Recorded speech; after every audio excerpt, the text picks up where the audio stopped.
అందరికీ నమస్కారం. అమ్మ మాట అమ్మాయి బాట ఛానల్కి స్వాగతం. గంధర్వ చక్రవర్తి కూతురు 8వ భాగం చెప్పుకుందామా? వృద్ధుడి మాటలతో మరింత దుఃఖపడిపోతూ హసన్ ఆయన కాళ్లపై పడి తనకు భార్యాదానము పుత్రదానము చెయ్యమని ప్రార్థించాడు. చావటానికి నీలాగా ఆత్రత పడేవాణ్ణి నేనెక్కడా చూడలేదు. నీవు తలపెట్టిన పని ఎంత ప్రమాదకరమైనది నీకు కొంచెం కూడా తెలియదు.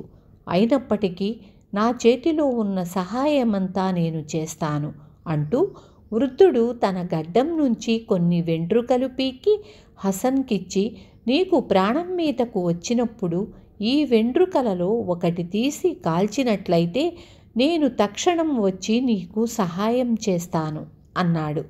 తరువాత ఆయన తల ఎత్తి పైకి చూసి చప్పట్లు చరిచాడు.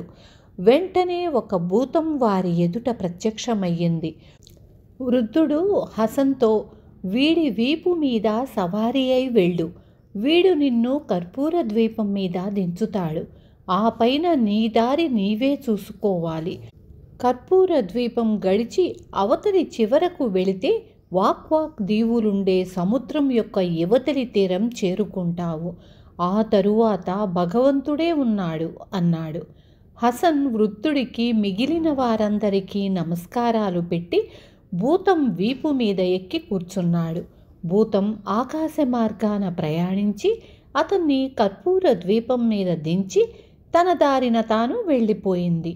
నిగనిగా మెరుస్తూ సువాసన వెదజల్లే ఆ కర్పూర ద్వీప మైదానం మీద పడి హసన్ నడవసాగాడు. కొంత దూరం వెళ్ళేసరికి అంత దూరాన అతనికొక గుడారు లాంటిది కనపడింది. ఎత్తైన గడ్డి మధ్యగా అతను దానికేసి నడుస్తూ కాలికి ఏదో తగిలి పడిపోయాడు. హసన్కు తగిలినది ఒక మహాకాయుడి శరీరం. అతనికి గుడారంలాగా కనిపించినది ఆ మహాకాయుడి చెవి. ఆ మహాకాయుడు నిద్రపోతూ హసన్ తన పైన పడగానే పెద్ద పెడబొబ్బ పెట్టి తాటి చెట్టు ప్రమాణాన లేచి నిలబడి హసన్ను పిచ్చికను పట్టుకున్నట్లు పట్టుకుని పైకెత్తాడు. హసన్ భయంతో గిలగిలా కొట్టుకుంటూ రక్షించండి, కాపాడండి అని పెద్దగా కేకలు పెట్టాడు. ఈ పక్షి చిత్రంగా కూస్తున్నదే, దీన్ని మా రాజుగారికి బహుమానం ఇస్తాను అనుకున్నాడు మహాకాయుడు. కర్పూర ద్వీపపు రాజు ఒక రాతి మీద కూర్చొని ఉన్నాడు. ఆయన కూడా హసన్ని చూసి ఏదో పిట్ట అని, రక్షించండి, కాపాడండి అని అతను అరిచే అరుపులు కూత అని అనుకొని చాలా ముచ్చటపడ్డాడు. ఆయన ఒక పంజరంలో హసన్ని పెట్టి అతనికి నీరు ఆహారము ఇస్తూ తన ఇంట వేలాడగట్టాడు. రోజులు గడిచాయి. హసన్ పంజరంలో చిక్కి పారిపోయి నీరసించసాగాడు. చివరకు అతనికి ప్రాణాపాయ స్థితి కూడా ఏర్పడింది. ఆ స్థితిలో అతనికి వృద్ధుడి వెంట్రుకలు జ్ఞాపకం వచ్చాయి. రాజు కూతురు అతన్ని ఆడించడానికి పంజరంలో నుంచి బయటకు తీసినప్పుడు అతను ఆమె పట్టు నుంచి తప్పించుకుని వెళ్ళి వృద్ధుడి వెంట్రుక ఒకటి కాల్చాడు. వెంటనే వృద్ధుడు ప్రత్యక్షమై, ఏం కావాలి హసన్ అని అడిగాడు. నన్నిక్కడి నుంచి మరెక్కడికైనా చేర్చండి. ఇంకొక్క రోజు గడిస్తే నా ప్రాణాలు దక్కేలాగా లేవు అన్నాడు హసన్. నేను చెప్పాను కానా, ఇంకా ఆవగింజలో అరభాగం కూడా కాలేదు. ఇక్కడ కనుక నా వెంట్రుక కాల్చి నన్ను పిలవగలిగావు. వాక్ దీవులలో ఏ ఇతర మంత్రాలు తంత్రాలు పారవు. అక్కడ నీకు భగవంతుడే దిక్కు. నీవీ ప్రయత్నం ఏనాడో మాని ఉండవలసింది అన్నాడు వృద్ధుడు. నా ప్రయత్నంలో చస్తే చస్తాను, దానికి నేను సిద్ధంగానే ఉన్నాను. చావు అన్నది రాసిపెట్టి ఉన్నప్పుడే వస్తుంది, కానీ ముందే వచ్చేయదు కదా. నా భార్య కోసం వెళ్ళటం ఎలా మానుకుంటాను? దయచేసి నాకు ముందు దారి చెప్పండి అన్నాడు హసన్. వృద్ధుడు హసన్ చెయ్యి పట్టుకొని, నీ కళ్ళు ఒక్కసారి మూసి తెరువు అన్నాడు. హసన్ కళ్ళు మూసి తెరిచేసరికి అతను ఒక సముద్రం ఒడ్డున ఉన్నాడు. వృద్ధుడి జాడలేదు. అతను నిలబడిన తీరాన అనేక రంగుల రత్నాలున్నాయి. అతను ఒక్కసారి చుట్టూ కలయ చూశాడో లేదో సముద్ర తీరాన ఉండే కొండల మీద నుంచి పెద్ద ఆకారం గల పక్షులు వాక్ వాక్ అని అరుస్తూ తూగిడీలుగా లేచాయి. తానున్నది వాక్ వాక్ దీవులలో చేరినదేనని హసన్ గ్రహించాడు. ఈ పక్షులు తనను సముద్రంలోకి తోసేలోపునే ఎక్కడైనా దాక్కోవాలని చూసేసరికి అతని అదృష్టవశాత్తు దగ్గరలోనే ఒక గుడిసె కనిపించింది. కానీ అంతలోనే భూమి దద్దరిల్లింది. అంత దూరాన ధూళి లేచింది. ఆ ధూళి మేఘం తానున్న వైపే వస్తున్నది. త్వరలోనే అతనికి ఆ మేఘంలో మెరుపుల్లాగా ఈటెల కొనలు, శిరస్త్రాణాలు, కవచాలు కనిపించాయి. ఆ వచ్చేది భయంకరమైన యోధకన్యలు. వారు పెద్ద గుర్రాలెక్కి కత్తులు ధరించి వాయువేగంతో అతనున్న చోటికి వచ్చారు. వారి నుంచి హసన్ తప్పించుకుపోయే మార్గం లేదు. అతను గుడిసె వాకిట నిలబడ్డాడు. అతన్ని చూడగానే గుర్రాలన్నీ నిలిచిపోయాయి. యోధకన్యలలో ఒకతే తన గుర్రాన్ని హసన్ సమీపానికి నడిపించుకుంటూ వచ్చింది. ఆమె ముఖానికి కూడా కవచం ఉండటం చేత దాన్ని అతను చూడలేకపోయాడు. ఆమె ఏమీ అనకముందే అతను నేలపై ఆమె ముందు సాష్టాంగపడి, దేవి, నేను విధివశాన ఈ దీవికి వచ్చాను. నీ శరణు చొచ్చాను.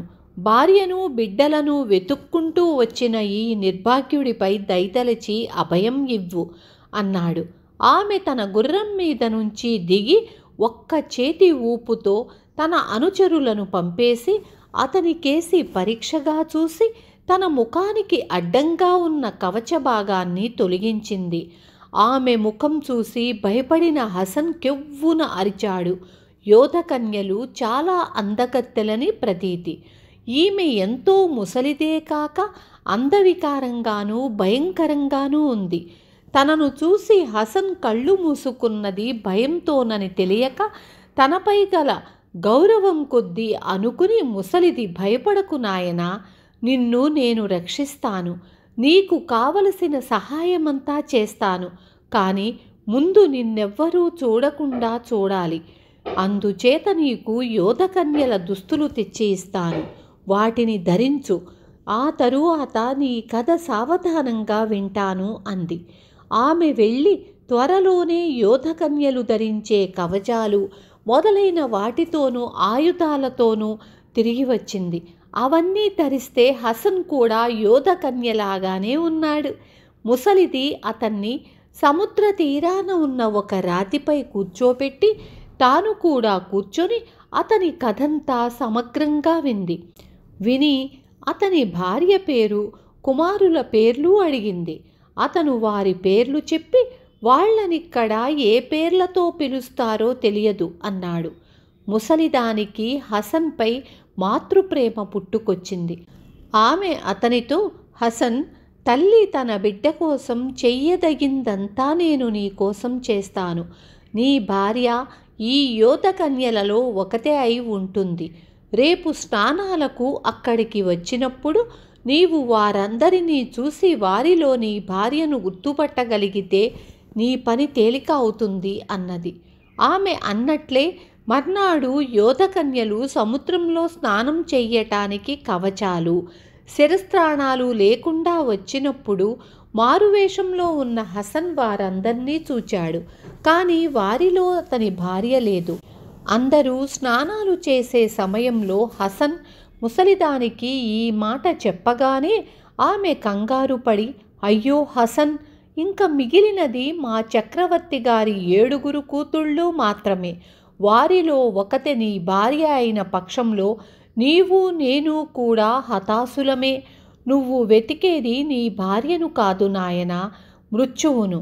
ఈ ప్రయత్నం ఇంక మాని నీ ఆశ నిరాశ చేసుకో అన్నది. అమ్మా, ఇంత దూరం వచ్చి ఇప్పుడు వెనక్కి మళ్ళనా? నీ సహాయం మీద ఎంతో ఆధారపడ్డాను. ఇప్పుడు నేను అపజయం శంకించానంటే అది నీ శక్తి సామర్థ్యాలను శంకించటమే కదా. ఈ 7 దీవులు నీ రక్షణలో ఉండగా నీకు అసాధ్యమంటూ ఉంటుందా అన్నాడు హసన్. నాకున్న అధికారం ఈ దీవులను కాపాడే యోధకన్యల పైన. వారిలో నీ ఇష్టం వచ్చిన దాన్ని కోరుకో, ఇచ్చేస్తాను. ఆమెను తీసుకుపోయి సుఖంగా ఉండు. కాదన్నావో మన ఇద్దరికీ విపత్తు తప్పదు అన్నది ముసలిది. విన్నారు కదా. తరువాయి భాగం అంటే 9వ భాగం రేపు చెప్పుకుందాము. ఉంటాను.